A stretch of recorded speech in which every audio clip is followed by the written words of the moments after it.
निज अनुभव किया। आत्मा को देखा नहीं जाता, आत्मा को खाली अनुभव के द्वारा ये जाना जाता है कि नहीं, आत्मा के अंदर ही परमात्मा है। तो इस प्रकार से इंद्रियों को जीतने के बाद राजन स्थूल रूप में बैठ जाए।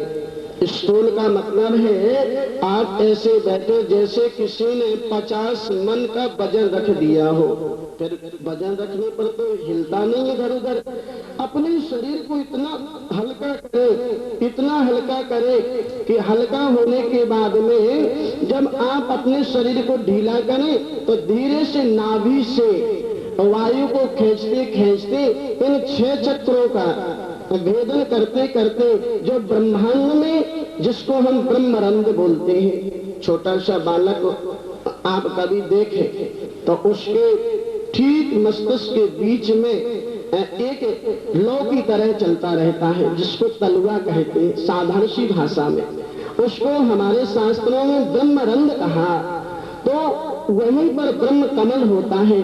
जब हम धीरे धीरे धीरे धीरे अपनी आत्मा को ऊपर उठाते उठाते ब्रह्मरंध्र तक ले आते हैं, तब वहां पर शून्य हो जाता है। पर कोई कर्म करने की आवश्यकता होती ही नहीं है, पर जहां आप चाहें वहां जा सकते हैं। धर्म सम्राट स्वामी करपात्री जी महाराज, उनको इस आत्मा के विषय में इतनी अच्छी जानकारी थी कि वो एक बार अपने शरीर को त्याग करके दूसरे शरीर में प्रवेश करने के लिए तैयार हो गए, लेकिन ना जाने किसी संत ने मना कर दिया तो उन्होंने फिर अपने शरीर का परित्याग कर दिया। तो ऐसी भी हमारे मनुष्यों ने खोज की कि आत्मा को निकाल के मृतक शरीर में आत्मा वो पहुंचा देते हैं, मरा हुआ व्यक्ति वो जिंदा हो जाता है। और आपने भक्तमाल का अगर 4था खंड कभी पढ़ा हो, जिसमें मीरा जी का विशद वर्णन है जीवन चरित्र का, और गोस्वामी तुलसीदास जी महाराज का भी बहुत विचित्र ढंग से उसमें वर्णन किया गया है।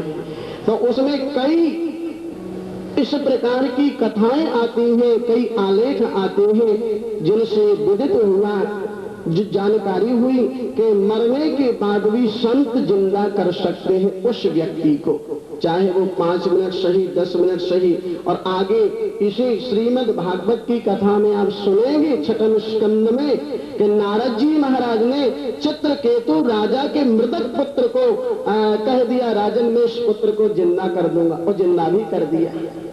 तो राजन इस प्रकार से अपने मन को केंद्रित करके और भगवान नारायण के लोक का दर्शन करें, इसको क्रम मुक्ति कहते हैं। राजा ने कहा, महाराज इस सद्यो मुक्ति क्या है? भगवान सुखदेव स्वामी कहने लगे, राजन सद्यो मुक्ति में और कुछ नहीं करना पड़ता है।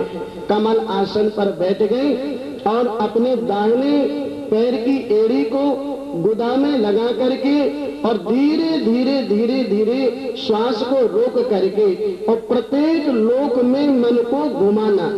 जैसे आप कथा में बैठे हैं, दुकान आपकी बंद है, लेकिन अगर देखना चाहें तो यहीं से आपका शटर दिख जाएगा, ताला दिख जाएगा, मुनीम दिख जाएगा, बही खाता दिख जाएगा, लेना देना दिख, बैठे यहाँ लेकिन मन चला गया ना चूंकि दुकान में, तो जो ताला आपने लगाया ना वो यहीं से दिखाई देने लग गया। मन की तो बात है, इसलिए मन को धीरे धीरे उन परमात्मा की झांकी में लगाना, और मन जब केंद्रित हो जाए तो ब्रह्मरंध्र का भेदन करके प्राणों का परित्याग कर दो, इसको सद्यो मुक्ति कहते हैं। राजा परीक्षित ने तो अब बड़ी अटपटी बात कह दी भगवान सुखदेव से। महाराज मैं जानना चाहूं कि भगवान कितने बड़े हैं? अहो राजन, भगवान कितने बड़े हैं? अगर भगवान को देखें तो भगवान का जो तलवा है वो तो पाताल लोक में है, भगवान की जो एड़ियां और पंजे हैं वो रसातल में है, भगवान की जो एड़ी का अग्रभाग है, गांठ है, वो महातल में है, पैर और पिंजरे भगवान के तलातल में है, और भगवान के घुटने सुतल में है, और अतल में भगवान की जंघाएं हैं, और भगवान का कटी प्रदेश, नाभि प्रदेश, इसको आकाश कहा गया है। बताओ कोई भगवान को नाम सकता है क्या? इतने भगवान हैं। पाताल में तस्य ही पाद मूलम पठन्ति पाशु पर्वते रसातलम। भगवान का बहुत बड़ा आकार है और भगवान छोटे से छोटे भी हो जाते। आपने कल की कथा में सुना, उत्तरा के पेट में जो महाराज परीक्षित थे, उत्तरा को मारने के लिए ब्रह्मास्त्र चलाया, भगवान ने तुरंत छोटा सा रूप बनाया। कितना छोटा भगवान बन गए, बोले अंगुष्ठ मात्र ममलम। छोटे से भगवान दाहिने हाथ के अंगूठे के अग्रभाग के भगवान हो गए और उत्तरा के उधर में चले गए और लिखा है कि शंख चक्र गदा पद्म भी लिए हुए हैं। बताओ कितने छोटे भगवान। आज तक किसी चित्रकार ने भगवान की इस झांकी का दर्शन करवाया ही नहीं चित्र के माध्यम से। तो छोटे हों तो भगवान वो हो जाए और बड़े हों परमात्मा तो दो ही पैरों में राजा बलि का सर्वस्व नाप ले। राजा परीक्षित ने कहा कि महाराज अब मैं जानना चाहता हूँ, मैंने तो सुना है कि अलग अलग देवताओं की आराधना करने से अलग अलग फल की प्राप्ति होती है। तब भगवान सुखदेव ने कहा, राजन ब्रह्म तेज के जो इच्छुक हैं वो बृहस्पति की उपासना करें। इंद्रियों की शक्ति चाहने वाले देवराज इंद्र की उपासना करें। संतान चाहने वाले पितरों की उपासना करें। लक्ष्मी चाहने वाले हैं वो दुर्गा महारानी की आराधना करें। तेज चाहने वाले अग्निदेव की आराधना करें। धन चाहने वाले वसुओं की आराधना करें। वीरता चाहने वाले रुद्रों की उपासना करें। अन्न चाहने वाले, हमारे घर में कभी अन्न की कमी नहीं पड़े इसलिए अदिति की उपासना करनी चाहिए। स्वर्ग चाहने वाले हो उनको देवराज इंद्र का और देवताओं का यजन करना चाहिए। हमारा खजाना कभी नहीं कमे, हमारा लोकर सदा भरा ही रहे इसलिए बड़ों देवता की आराधना करनी चाहिए। और हम धर्मात्मा बने रहे तो भगवान विष्णु की उपासना करें। बाधाएं कभी नहीं आवे, समस्याएं कभी नहीं आवे इसलिए यक्षों की उपासना करनी चाहिए। और जो चंद्रमा की उपासना करता है ना, उसके घर में तो किसी प्रकार की कोई कमी ही नहीं रहती है। जो भी भोग पदार्थ है जो चंद्रमा की, इसलिए माताएं ज्यादा चंद्रमा की उपासना करती हैं क्योंकि उन्हें सोफा सेट भी चाहिए, डबल बेड भी चाहिए, रंगीन टीवी भी चाहिए, फ्रिज भी चाहिए, सीडी भी चाहिए, दुनिया का कूड़ा कचरा चाहिए ना अपने घर में। इसलिए चंद्रमा की जो उपासना करता है ना, उसके पास में सब कुछ अपने आप चला आता है। इसलिए हमारी माताएं बहनें चंद्रमा की उपासना ना करती हो तो करना चाहिए। प्रत्येक गृहस्थी को, माताओं बहनों को चंद्रमा की तो उपासना करना ही चाहिए, सूर्य की और चंद्र की उपासना।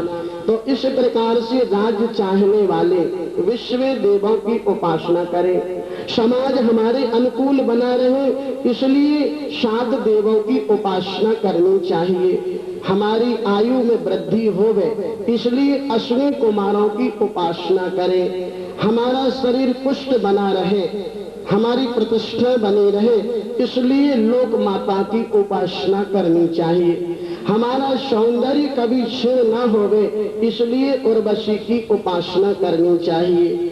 और जिस कन्या का विवाह न होता हो, कात्यायनी देवी की उपासना करें। अगर पुत्र का विवाह नहीं होता है तो वहाँ लक्ष्मी की उपासना करें।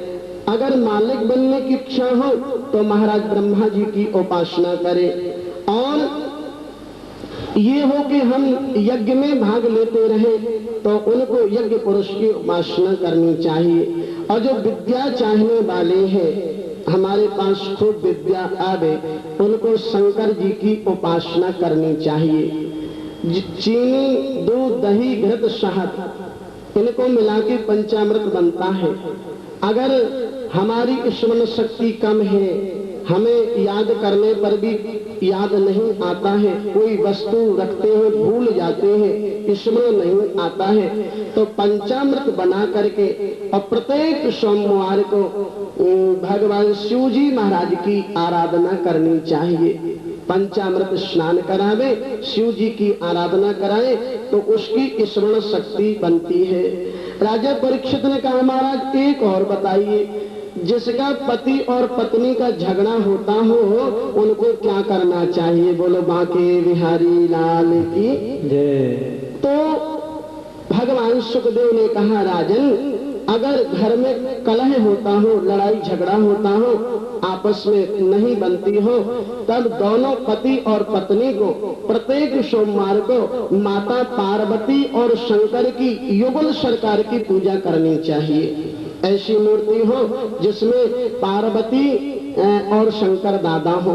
इसलिए हमारी भारत की गांव की माताएं भी जानती हैं, और आराधना करें न करें, स्नान किया और लोटा भरेंगी, सबसे पहले पार्वती माता के पास में जल चढ़ाएंगी। ए मैया तेरा झगड़ा तो कबू ना हो तेरे पति देव से, तो ऐसी ही कृपा कर दे कि आज के बाद में हमारा झगड़ा भी सदा के लिए समाप्त हो जाए। प्रेम बंधन जो चाहे तो युगल की पूजा करनी चाहिए, माता पार्वती और शंकर दादा की।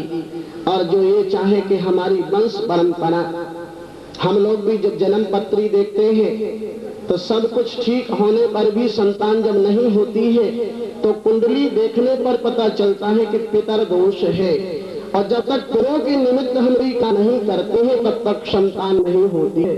इसलिए